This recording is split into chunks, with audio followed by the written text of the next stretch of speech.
ngayon magkasama. Magkasama kami. So, may meeting.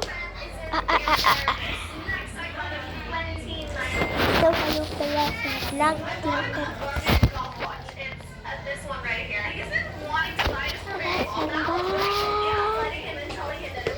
Labas.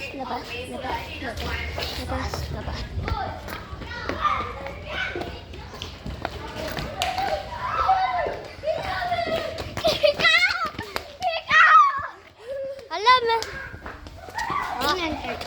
Nagpa-vlog ako. Ayan yung kotse na. Yan. Diyan ako nakaupo. Tapos ayan si Jolo.